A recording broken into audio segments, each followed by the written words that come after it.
10 yang akan memblokir perjalanan kita menuju Allah. Inilah nanti di antara penghalang kita saat kita ilaihi roji'un.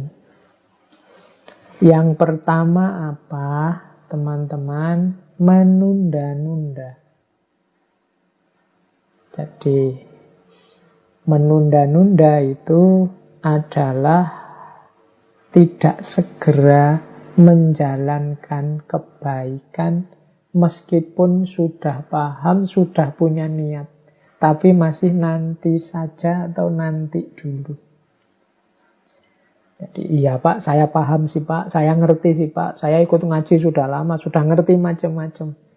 Nanti sajalah Pak dijalani. Saya pengen nanti Pak kalau saya sudah tua itu nanti melakukan suluk, masuk torekot, jadi sufi, pokoknya nunggu nanti, semuanya nanti.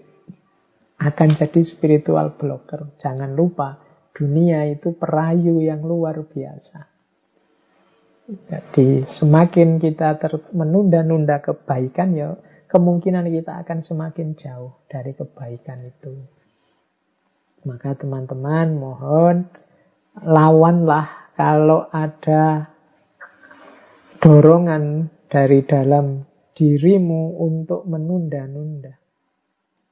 Makanya kalau dalam filsafat akhlak itu ada tuntunan bahwa di antara sifat yang terpuji adalah syaja'ah. Syaja'ah itu berani. Berani itu maksudnya apa? Yo, ayo langsung jalan. Dengan pemberani, orang yang bisa mengeksekusi apa yang dia pahami, kebaikan yang dia mengerti langsung dijalankan. Butuh para pemberani. Maka jangan ditunda-tunda. Kita tidak tahu usia kita sampai kapan. Apalagi ini era pandemi. Ayo segera dijalankan. Insya Allah kesempatan kita banyak kalau pandemi ini kebaikan. Apa yang mau kita lakukan, terbuka lebar kesempatan. Yang kedua, overestimate. Overestimate itu terlalu pede. Terlalu banyak rojak, kurang khauf. Jadi merasa diri pinter, mampu, benar, sehingga sembrono, tidak hati-hati, menyepelekan. Nah, ini overestimate. Kalau saya yang baca, kalau saya yang berdoa, mesti langsung diterima oleh Allah. Saya itu dekat kok, itu overestimate. Allah itu pasti mendengar kalau saya minta Allah. Itu overestimate. Ada nada kesombongan di situ, sekaligus kesembronoan. Tidak perlu terlalu dalam. Allah itu ngerti. Itu yang menyepelekan. Bahwa Allah itu maha pemaaf ya. Tapi kalau kita dalam bahasa Jawanya jarak. Jarak itu ya sembrono. Tidak hati-hati melanggar. Nah, itu namanya overestimate. Dia akan juga jadi spiritual blocker. Jadi kita akan tersandung nanti di jalan ilaihi roji'un. Yang nyandung siapa? Diri kita sendiri. Terlalu optimis, overestimate. Rojaknya terlalu besar. Sehingga khaufnya hilang. Padahal innama yakhsyallaha min ibadihil ulama. Sesungguhnya yang paling takut pada Allah itu para ulama. Jadi justru bukan rojak tapi takut. Orang overestimate ini takutnya kecil. Oke, ada kebalikannya. Underestimate. Underestimate ini kebalikannya overestimate. Khaufnya terlalu besar. Jadi menganggap, wah tidak mungkin aku begini, tidak bisa aku ini melakukan ini. Apa Allah memaafkan kalau aku tobat dan seterusnya. Itu underestimate. Serba pesimis sampai ke titik ekstrim putus asa. Padahal putus asa itu nanti statusnya bisa kufur. Nah, jadi khaufnya terlalu banyak, dosisnya terlalu besar. Ini juga jadi spiritual blocker. Jadi putus asa. Orang putus asa kan terus tidak melakukan apa-apa. Wong dia sudah nyerah, putus asa. Jadi overestimate dan underestimate dua-duanya bisa jadi spiritual blocker. Yang keempat, ragu-ragu. Kokean mikir, mudah bingung. Jadi ini mungkin kadang-kadang jadi cirinya ilmuwan. Menurut ini begini, menurut itu begitu. Saya kok jadi ragu-ragu ini, yang benar yang mana, bisa ini, bisa itu. Terlalu banyak pertimbangan, akhirnya cuma bingung tolah-toleh, tidak ngapa-ngapain. Serba ragu-ragu. Jangan-jangan Ustadz ini bohong. Jangan-jangan yang itu juga khawatir dimanipulasi, khawatir kita. Sudah. Banyak ragu-ragu, akhirnya tidak jalan. Terlalu banyak pertimbangan. Jadi, kan keraguan itu kan membuat kita tidak bergerak. Hati-hati, ya, ragu-ragu ya. Misalnya yang mau nikah itu kan ragu-ragu ini, dia bisa setia apa enggak, dia nanti cocok sama aku apa enggak, aku itu kayak gini, kira-kira banyak pertimbangan, ragu-ragu biasanya terus enggak jadi nikah, bingung. Jadi keraguan yang berlebihan juga menjadi spiritual blocker. Seandainya jalan, biasanya orang ragu-ragu itu tidak mantep. Kalau dalam teorinya tasawuf tertentu, itu kemantapan hati, itu disitulah sumbernya keampuhan.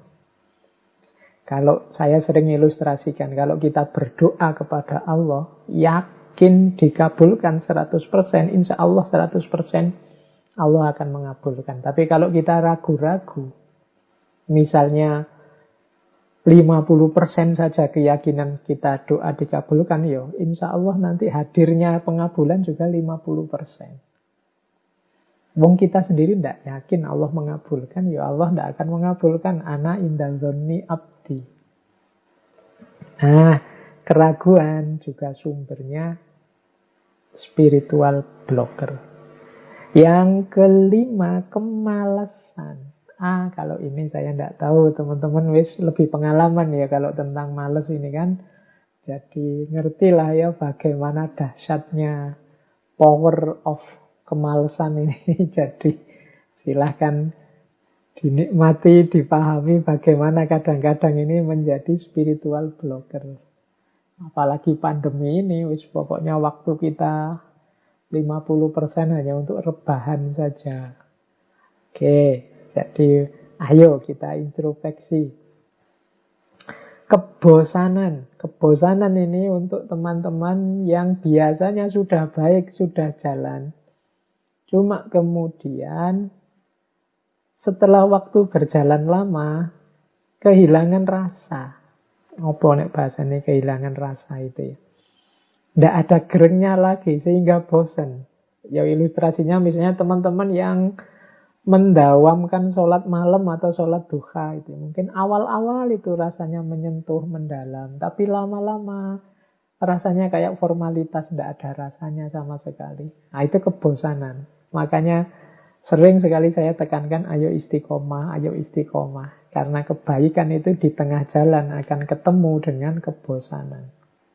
Ketika kita mendawamkan, mengistiqomai. Lawan ini. Karena dia juga akan jadi spiritual blocker.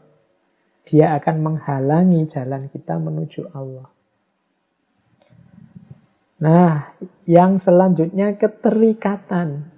Kalau ini tidak harus saya jelaskan detail. Di banyak sesi sudah saya jelaskan bagaimana semakin kita terikat oleh banyak hal, ya semakin kita tidak akan fokus untuk kembali kepada Allah ilaihi roji'un. Kemudian yang ke-8, pamrih duniawi. Ini juga sama seperti keterikatan. Targetnya hanya duniawi. Jadi capek-capek tahajud, targetnya adalah biar kaya. Targetnya adalah biar dapat istri cantik. Targetnya adalah biar lulus ujian. Ya sampai di situ saja perjalananmu. Kalau hanya pamrih keduniaan. Kemudian kurang bersyukur. Isinya sambat, isinya mengeluh. Ini jadi spiritual blocker. Oke ya, jadi kurang bersyukur juga jadi spiritual blocker. Orang selalu mengeluh. Menganggap bahwa Allah sudah kehilangan Rahman Rahimnya. Padahal Dalam Al-Quran kan jelas, la in syakartum la azidannakum wa la in kafartum inna adzabi lasyadid. Orang yang kurang bersyukur, orang yang tidak bersyukur, itu bahkan oleh Allah akan diazab. Inna adzabi lasyadid. Tidak hanya dianggap salah atau dihentikan nikmatnya, tapi oleh Allah akan diazab. Maka jadilah hamba yang bersyukur. Apapun keputusan yang terjadi, berarti itu keputusannya Allah dan kita ridhoi. Dan yang terakhir, su'udzon. Su'udzon itu prasangka buruk. Pada apapun, pada siapapun, termasuk pada Allah. Ini juga spiritual blocker. Jadi menganggap, wah ini Allah ini mesti sedang marah sama kita, murka sama kita. Wah, Allah sedang tersinggung ini Allah. Nah, ini su'udzon. Kita ini dibenci mesti oleh Allah. Ini su'udzon. Pada Allah, pada manusia juga begitu. Menganggap orang jahat, menganggap orang ini rusak, menganggap orang ini menginginkan keburukanku, dan lain sebagainya. Ini su'udzon. Ini juga spiritual blocker. Jadi teman-teman, di antara bahan muhasabah, sifat-sifat yang menunda atau menghalangi perjalanan kita menuju Allah, yang seperti saya sebut 10 ini, kira-kira hidup tidak dalam diri kita. Kalau ada, ayo berjuang untuk membersihkannya. Karena ini nanti tidak hanya untuk urusan agama yang ilaihi roji'un, urusan apapun, termasuk hal-hal duniawi yang menjadi tanggung jawab kita, silahkan direnungi bahwa 10 hal itu juga akan menjadi penghalang.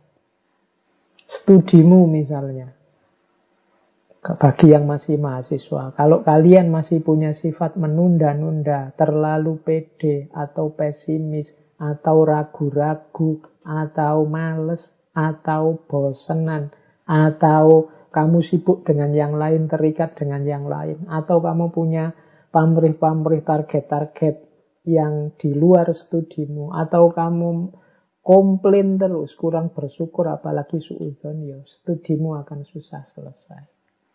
Itulah spiritual blocker menurut saya. Maka silahkan dimuhasabai. Kalau saya bilang tadi, yang saya sampaikan malam hari ini ya cuma wadah-wadahnya, kerangka-kerangkanya. Teman-teman nanti yang mengisi sesuai situasi masing-masing. Baik. Ya, kalau ini rangkuman dari semuanya tadi untuk inna lillahi wa inna ilaihi roji'un adalah aspek pertama, rodiyah. Rodiyah itu kita ridhoi apapun keputusan Allah. Tidak kita keluhi, tidak kita protes, tidak kita komplain. Kita terima. Kalau bahasanya Nietzsche itu jasahen, mengiyakan hidup. Setelah itu kita pelajari, kita cari ilmunya, kita cari hikmahnya. Setelah itu kita respon dengan amal-amal, dengan ikhtiar kebaikan. Dan kemudian hasilnya kita tawakkali. Ini bahasa saya rodiyah level 2. Tadi tawakkul. Makanya ya ayyatuhan nafsul mutmainnah irji'i ila rabbiki rodiyatam mardiyah. Kita ridho terhadap keputusannya Allah, dan Allah pun ridho pada kita.